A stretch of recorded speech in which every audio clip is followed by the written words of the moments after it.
તો મિત્રો આ દેશી આજ માટે એટલું.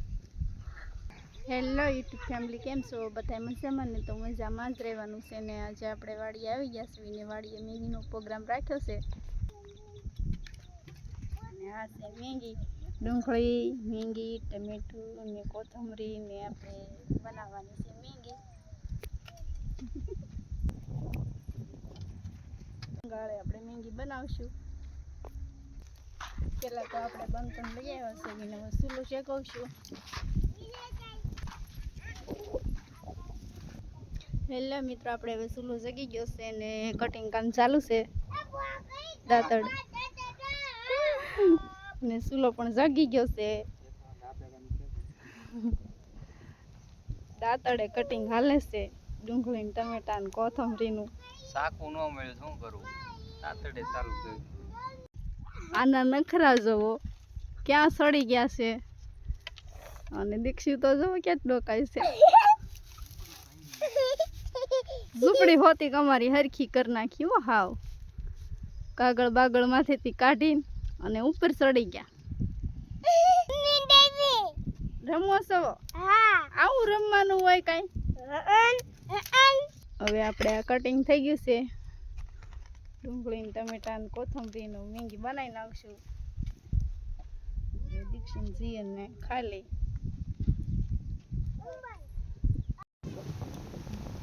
એક ચમચો તેલ નાખી દેવી ને શેડવી નાખશું. તેલ ગરમ થઈ જાય એટલે ડુંગળી નાખી દેવું. તમને બધાને ખબર તો હોય જ કે મેગી કેમ બનાવાય છે. મેગી તો બધા રોજ ખાતા જ હોય. આ તો છોકરાઓની જીદ હતી એટલે મેગી બની નાખી કરી દેવી. એની મેગી ખાવાની જીદ હતી ને મને એમ થયું કે હારો બ્લોગ બનાવી નાખું એટલે બની જાય મેગીનો બ્લોગ. હેલો યુટ્યુબ ફેમિલી, આપણે મેગી કામમાં મમ્મી બનાવી છે. તો તમને ભૂખ લાગી હોય તો તમે પણ ખાવા આવજો. મેગી બને છે, બની જાય તો આવી જાજો. તારે શું કહેવાનું છે? એને આવો દીક્ષુને તો બહુ ભૂખ લાગી છે. ભૂખ એટલે મેગીની ભૂખ લાગી છે, બીજી કઈ નથી લાગી. બહુ ઉતાવળો થાય છે મેગી ખાવા. આમ બરકે શું ખાવું છે?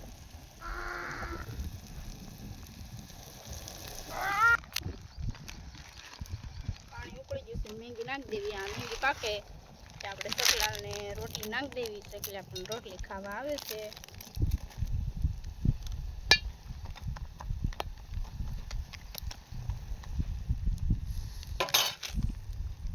આપણે રોજ ચકલાને ખાવાનું નાખી સેવી એટલે રોજ આવે છે. એવા થઈ ગયા છે એટલે રોજ નાખવી. હમણાં રોટલી નાખશું એટલે ખાવા આવશે.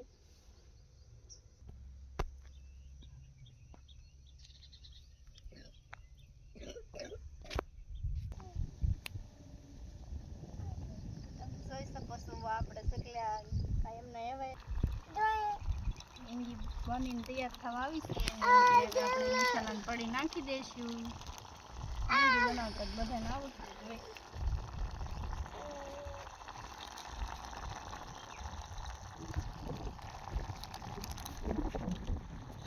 પછી કોથમરી નાખી દેવી.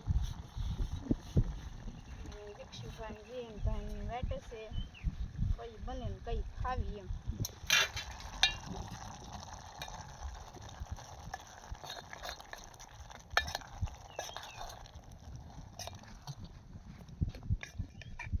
દીક્ષુ તો મસાલો ખાવા મળે એને તો મસાલો બહુ ભાવે.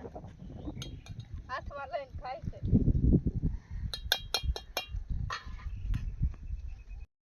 મેગી બનીને તૈયાર થઈ ગઈ છે ને જીયન ને દીક્ષુને આપી દઈશું. એ વાટે છે ક્યારના. આપણે હરવાર થોડી ખાઈ લઈશું. કોથમરી બહુ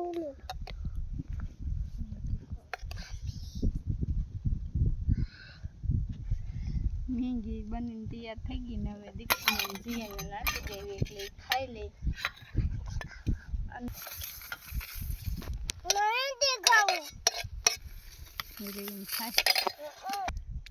તો મિત્રો મેગી તો બાળકોની પ્રિય વસ્તુ છે એટલે એને તો બહુ ભાવે. બહુ ભાવે એટલે એને તો આપણે બનાવી દીધી છે અને ઘડીક રમે અને ખાય ને એવું બધું હાલ્યા કરે ને આપણે પછી આગળ કામે વયા જઈશું. દીક્ષુભાઈ જોવો કેવી રીતે ખાય છે, લાંબી હેર કરે.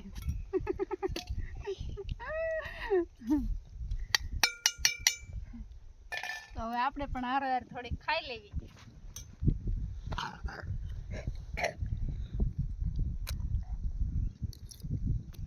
પણ થોડી થોડી લઈ લો બધાય. તમારા હાથમાં નહીં આવે પણ કહું છું લઈ લો. લઈ લો કે હાલો મેંગી ખાવા કે તો તો મિત્રો હવે આપણે મેંગી ખાઈ લીધી છે ને છોકરાઓએ ખાઈ લીધી છે ને હવે આ ઝૂંપડીમાં તો છોકરાઓ બધું હરખું રેડી કરી નાખ્યું છે એટલે એ તો આપણે હરખું કરવું જોઈએ. અને પછી આપણે ભીંડો સોંપવાનો છે થોડોક એટલે આપણે કામે વયા જવું, ભીંડો સોંપી દેવું ને દીક્ષુન પપ્પા પાણી અહીંયા ગયા છે. બાળકોને ગરમી બહુ થઈ છે એટલે નાહવા લઈ જવાના છે ધોરિયામાં. છોકરાને ધોરિયામાં નાહવા લઈને આવ્યા છે એને નાઈસ છે જોવો તો.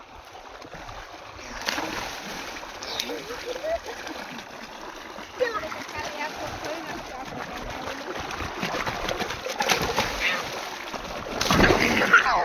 છોકરાઓ તડકાના પાણીનો આનંદ લઈ જશે તો મજા આવે છે.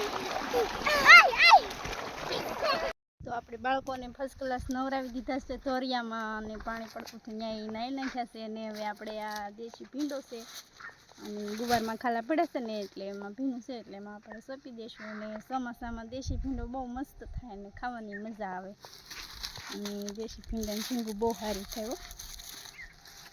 આ દેશી ભીંડો છે. તો મિત્રો આજ માટે એટલું જ તેને ફરી મળશું નવા બ્લોગમાં ને આજ માટે એટલું.